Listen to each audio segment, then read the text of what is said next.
Queen Camilla has just been banned for life by Prince William himself. It all started with a royal summit gone wrong on September 1st, 2025. Camilla insulted Catherine, calling her a decorative figure and too polished to trust. Princess Anne fired back. Catherine left in silence. But William didn't. Within days, Camilla was stripped of her duties and permanently banned from royal events. This wasn't just a family feud. It was a full-blown royal reset. A family meeting explodes into crisis. On August 18, 2025, a high-level royal summit was held at St. James's Palace, beginning at 10 a.m. sharp. The goal? To plan ceremonial duties and redistribute responsibilities ahead of the next royal calendar. Those present included King Charles, Camilla, Princess Anne, Prince Edward, William, and senior aides. Catherine was not in attendance, by design. The summit was meant to discuss operational matters, not personal ones. But it didn't stay that way. As discussion turned to representation at Trooping the Color 2026, Camilla reportedly interjected with a mocking tone.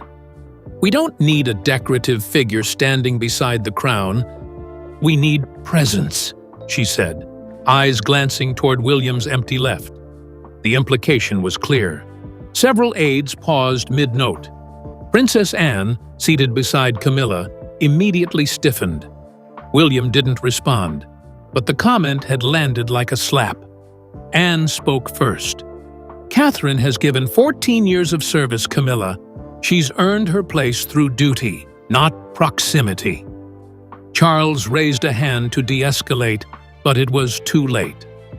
Camilla laughed softly, saying, "Well, public opinion changes like the weather." The tension in the room turned icy. What was meant to be a strategy session became a silent battleground. William's face remained still, but his silence screamed louder than words. The meeting ended 28 minutes early. Anne left first. William followed. Camilla stayed behind with Charles, who reportedly looked strained and withdrawn. As the doors closed, aides described the air as crushed under disappointment. One advisor said it felt like a betrayal echoing through the walls. Not just toward Catherine, but toward the unity the crown desperately needed. And this time, the damage wasn't subtle. It was personal. The fallout from the summit spread fast through palace corridors. And within hours, things got worse. A private comment meant to stay behind closed doors found its way into a side corridor, where it landed on Anne's ears. What followed wasn't just anger. It was a full confrontation. And this time, Anne didn't just defend Catherine. She went straight for Camilla's throne. Camilla crosses a line with Catherine. Later that evening, during a smaller follow-up meeting at Clarence's house, Camilla crossed a line no one expected. In a private side exchange with Catherine, meant to last no more than 3 minutes, Camilla reportedly said, "You're too polished to be trusted. Everything with you is rehearsed." The words were delivered coldly, with a half-smile. Catherine said nothing. She excused herself quietly and left the room. Inside sources say Catherine remained composed, but visibly shaken. Upon returning to Kensington Palace at 7:20 p.m., she declined her scheduled briefing and requested privacy. Staff reported seeing her sitting alone in her garden study, head bowed. "She looked like someone who had just been cut," one aide said. Despite it all, Catherine instructed that no complaint be filed. "I won't be the one who fractures this family," she reportedly said. But the conversation hadn't gone unnoticed. Princess Anne, who entered the room shortly after, caught the tail end of Camilla's words. Within 10 minutes, Anne approached Camilla directly in the hallway. Her voice, as described by witnesses, was calm but steely. "You've insulted the future queen and embarrassed the crown," Anne said. "You've mistaken your comfort for your authority." Camilla responded with biting sarcasm. "Well, aren't you the inflexible one, Anne? Always 10 years behind." Word of the exchange reached William by 8:45 p.m. He was briefed during a private call with an aide returning from Clarence House. For the first time in weeks, William's temper visibly cracked. "Enough," he reportedly said. "This has gone far beyond family friction." What had started as quiet division was now a direct breach of protocol and respect. The future of the monarchy was being undermined from within, and William was ready to act. Camilla may have laughed, Anne may have warned her, but now William had heard everything, and that changed everything. The heir to the throne wasn't just a son or a brother anymore. He was a leader. And when the crown was disrespected, it was no longer a private affair. It became royal business. And royal business always comes with consequences. William finally intervenes. At 9:00 a.m. on August 20th, 2025, William called a private meeting in the Green Drawing Room at Kensington Palace. Present were Princess Anne, his senior legal counsel, 2 press officers, and Lord Chamberlain Sir Edward Young. The meeting was short, under 40 minutes, but its outcome was historic. William presented a dossier of documented incidents, quotes, behavior, and transcripts from the summit and prior gatherings. The case wasn't hearsay, it was airtight. Anne, rarely one to praise, spoke firmly in support. Catherine has endured more than any royal woman in the modern era, without retaliation. William nodded, then made his intention clear. This institution cannot be led by egos that insult its future. If that means breaking tradition, so be it. No one disagreed. The plan was set. A public message would be sent, not in words, but in protocol. That same evening, during a state arts reception at Somerset House, William altered seating arrangements. He walked in flanked not by Camilla, but by Anne. Catherine entered separately, holding hands with Princess Charlotte. Camilla was placed at the far end of the hall. It was the first time in 17 years that she had been excluded from a frontline royal grouping. The press noticed immediately. So did the public. During his speech, William delivered a pointed message. The crown is not inherited by blood alone. It is earned every day through duty, unity, and dignity. Those who divide it for ego cannot carry it forward. Gasps were audible. Camilla stood mid-speech and exited the venue. Cameras caught her departure. The clip went viral within an hour. And for the first time, the world saw what William had decided. The crown would no longer tolerate quiet cruelty. Camilla's exit wasn't dramatic. It was deliberate. And William's message was louder than any royal decree. But what came next was official, legal, and permanent. The heir to the throne had chosen his queen, drawn his battle line, and redefined loyalty in the royal house. Because sometimes, crowns aren't taken. They're protected by those brave enough to set new rules. The Royal Decree. By August 22, 2025, William had turned conviction into command. A new document, titled the Royal Conduct Protocol, RCP 2025-01, was formally signed inside the Red Salon at Kensington Palace. The directive permanently banned Camilla from participating in royal duties, not temporarily, not symbolically, indefinitely. The document was backed by Princess Anne, Prince Edward, and 2 senior royal strategists, making it a majority consensus among working royals. The RCP listed specific restrictions. Camilla would no longer appear at Trooping the Colour, state visits, Privy Council receptions, or ceremonial jubilees. Her place at the state opening of Parliament 2026 would be vacant. Private royal family gatherings would still permit her presence, but as a spouse, not a sovereign figure. "This isn't exile," Anne reportedly said. "It's correction." William refused to call it punishment. He called it necessary clarity. Camilla's calendar was cleared. 12 engagements, including a cultural summit in Canada and a charity event in Cornwall, were cancelled within 36 hours. Internal staff communications described her future as non-operational. Palace aides were instructed to remove her name from any planning briefs moving forward. A royal press officer confirmed off-record, "She's no longer a working royal. That decision is final." For those watching closely, this was the first time since 2005 that Camilla's royal trajectory truly ended. Anne stood beside William through every step. Edward supported from Balmoral, delivering private statements through the King's office. Staff noted the shift in language from senior aides, referring now to the Wales household and the princess's team as the palace's center of influence. It was clear the monarchy was being reshaped not just by bloodline, but by behavior. And Camilla had lost her seat. Forever. The public didn't hear an announcement. They saw the absence. But behind the curtain, something even more dramatic was happening. Camilla's titles weren't just being shelved. They were being scrubbed.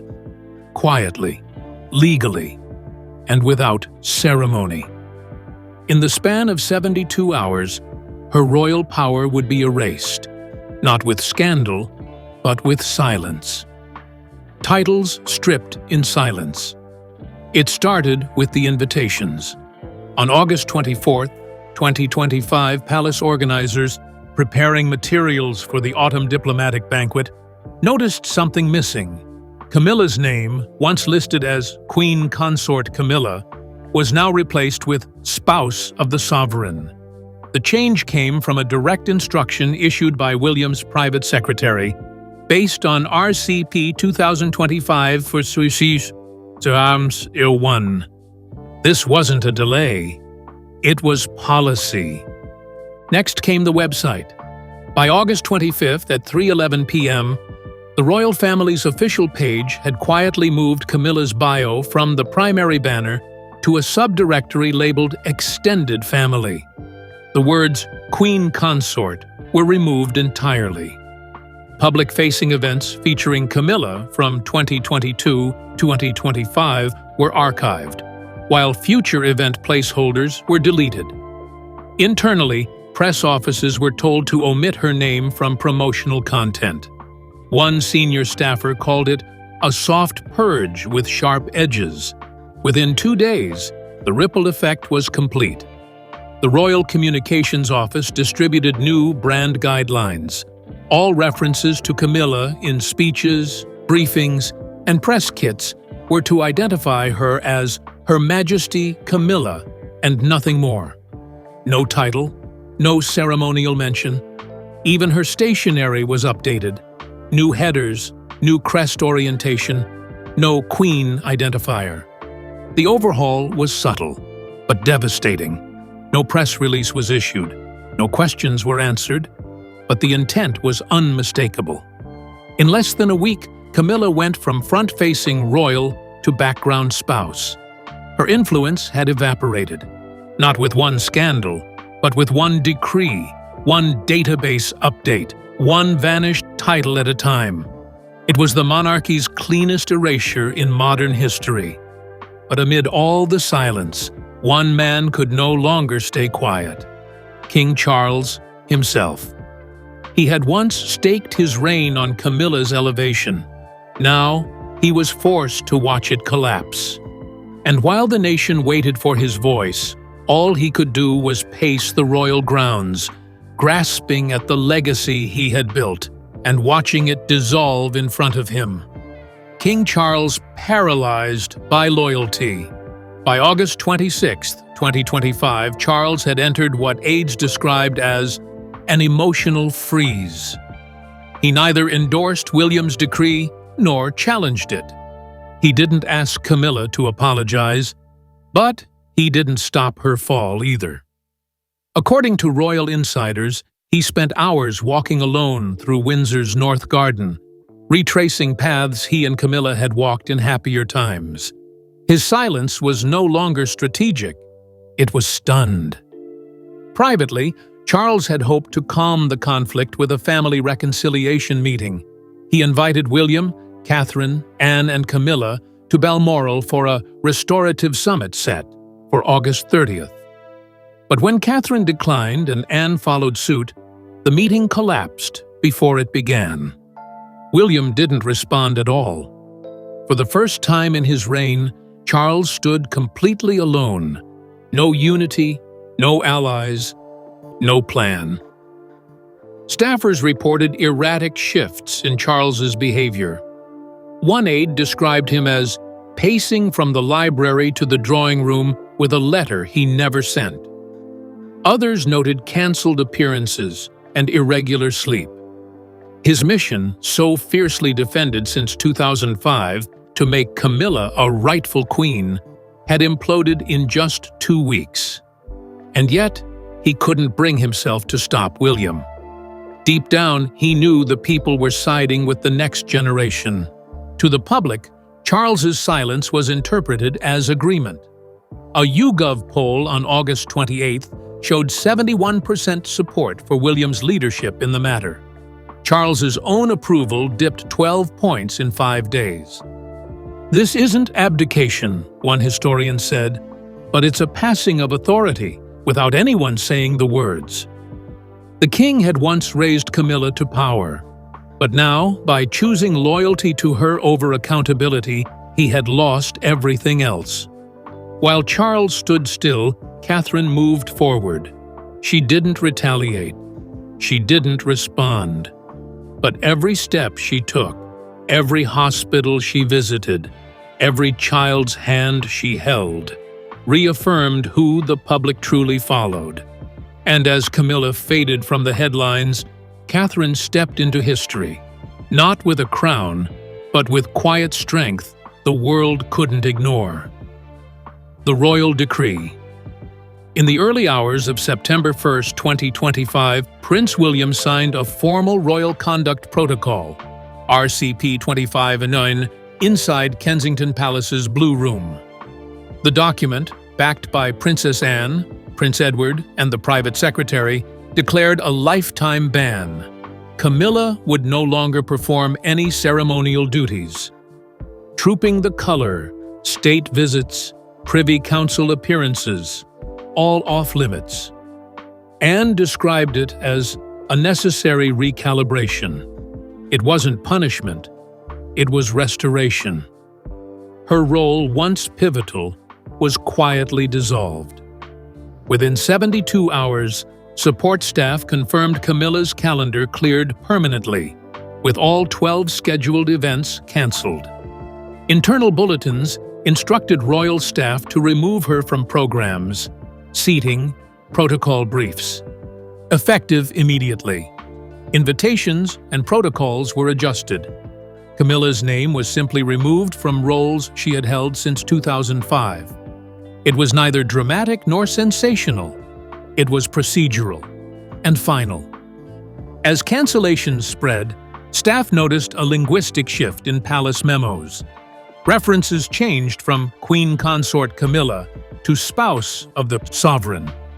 Press officers were told to omit her from promotional materials and remove official photos post-September 9, 2025. The internal rationale was simple. Her authority has been revoked. By the week's end, Camilla's presence in the institution had receded into history. Functional, but obsolete. Anne remained at William's side throughout. Family insiders saw Charlotte and Catherine rise unopposed. Aides began transferring to Kensington. senior staff were reassigned. With the prevailing narrative now centered on duty and integrity, Camilla's chapter appeared to close.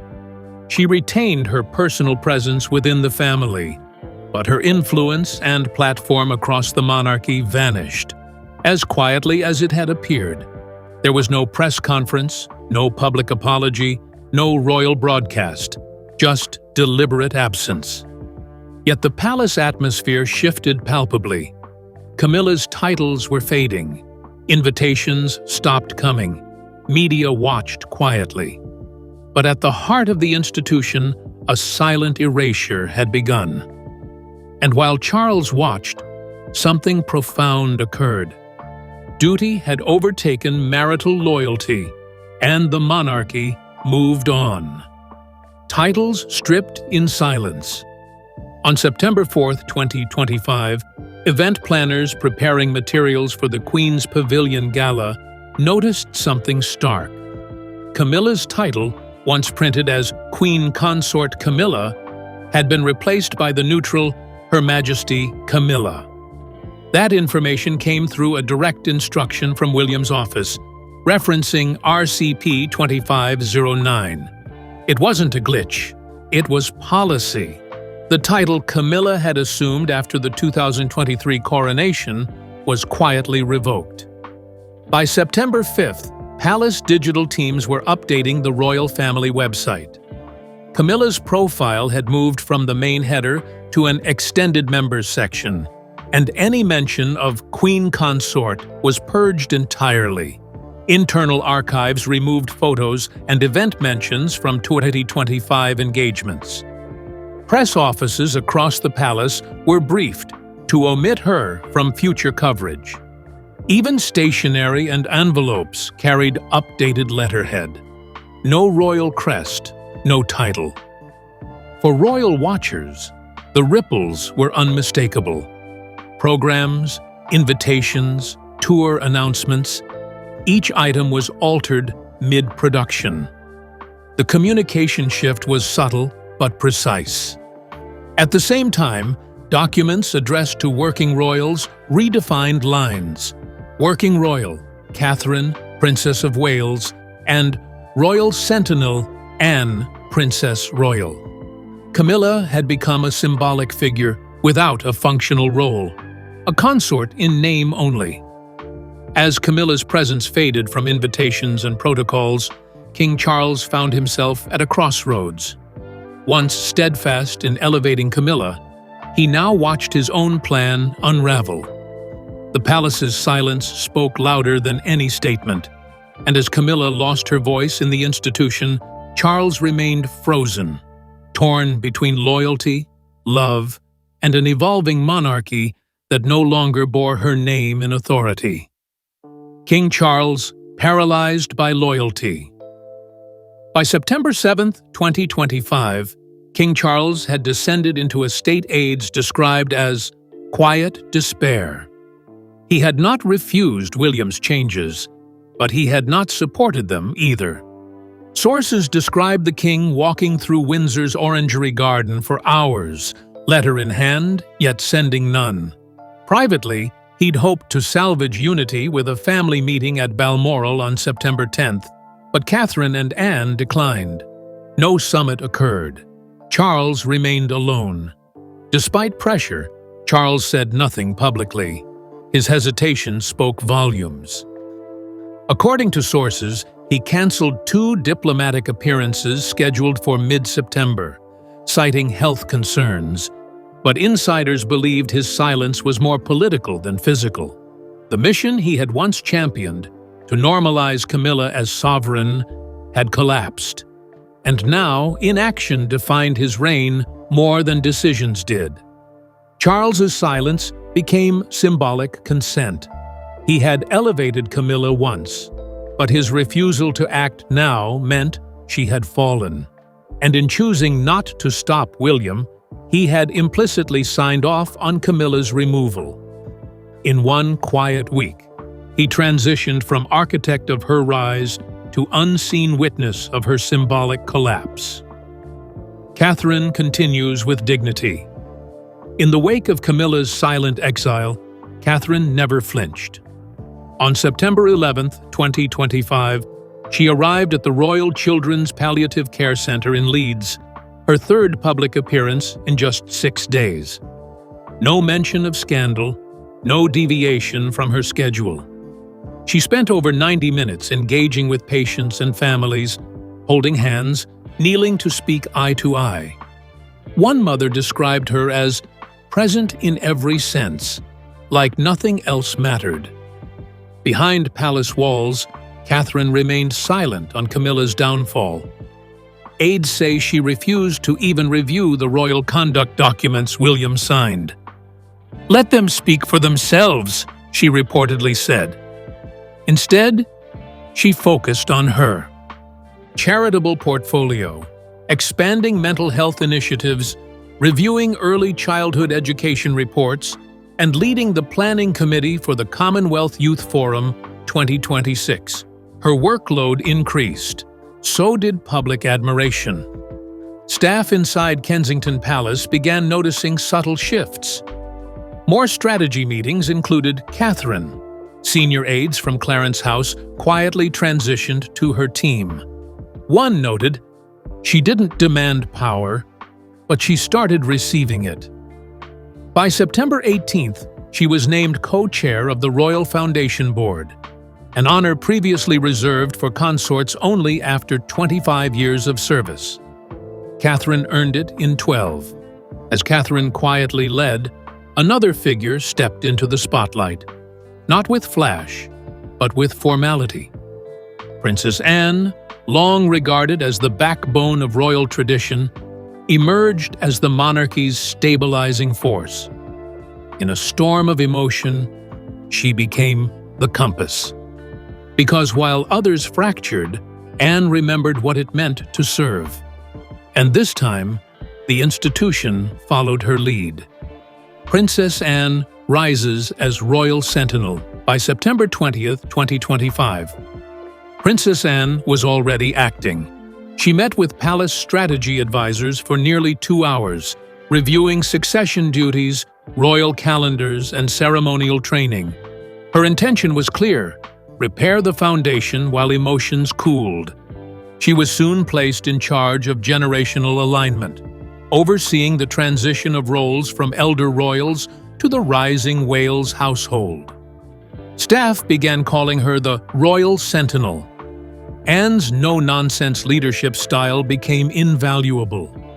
In a joint meeting with William and Catherine on September 23rd, she proposed rotating charity leadership and increasing military oversight for younger royals, ensuring balance, not favoritism. Her plans included integrating Princess Charlotte and Prince George into soft diplomatic events by 2026, preparing them early for public service. "She was always our iron core," said one advisor. "Now, she's our moral engine." Public respect soared. Press coverage labeled her the unshakable constant. Her approval rating rose to 74%, highest since her 2012 Diamond Jubilee tours. Internally, she launched a new royal ethics review, ensuring that future working royals would be trained in conduct, media sensitivity, and protocol by age 21. Camilla's fall became the system's turning point, and Anne was determined to build something stronger from the ashes. The public had watched in silence, then grief, then awe. But now, they responded, not with outrage, but with allegiance. The power shift was no longer secret. The monarchy was transforming. And when people chose who to follow, they didn't choose titles. They chose values. And suddenly, hashtags became headlines, and sentiment became structure. The people choose their royals. On September 25, 2025, the UK woke to a full-page headline in The Times: "The people have chosen their royals." The story led with a new Ipsos survey. 71% of respondents supported William's changes, 68% supported Anne's leadership, and a staggering 88% approved of Catherine's role. The numbers weren't just symbolic, they were historic. Social media surged. #TrueQueen, #Royal Reset, and Crown with Integrity trended globally. In Edinburgh, a peaceful demonstration saw over 400 supporters gather with placards reading, "In Catherine we trust." In Toronto, a Commonwealth Youth Conference paused mid-panel to deliver a standing ovation when Catherine's name was mentioned. This wasn't public approval, it was public alignment. Pro-Camilla voices, once visible, vanished. Commentary shifted.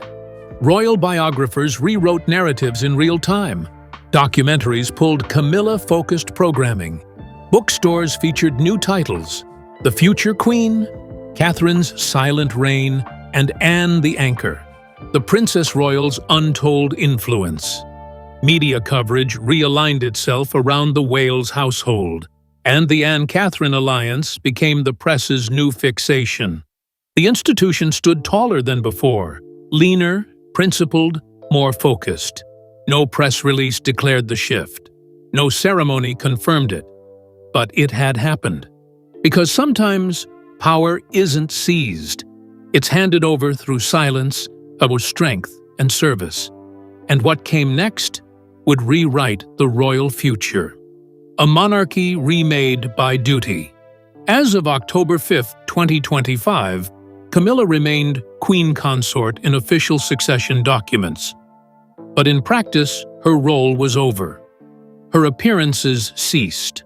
Her photos faded from palace publications. Her name was absent from both state functions and family working groups.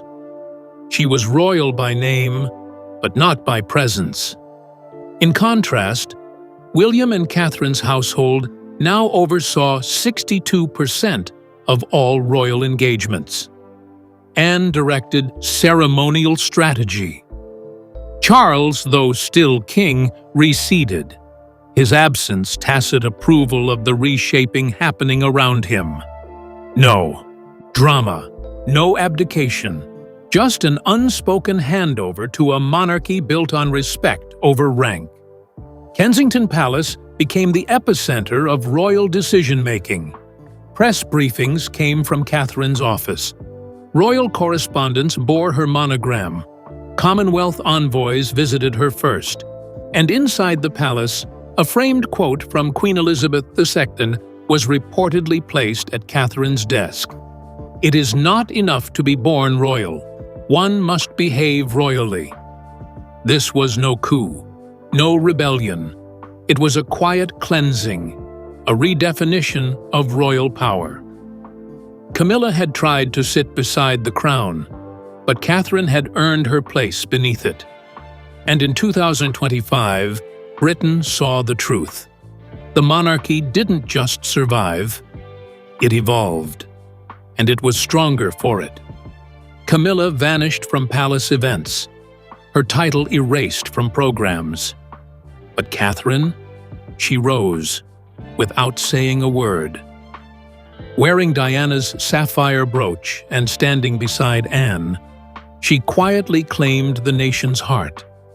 William didn't just protect his wife, he redefined the crown's future. Respect over status, service over ego. Camilla may still wear a crown, but it's Catherine the people now follow, because in the new monarchy, grace reigns where gossip once ruled.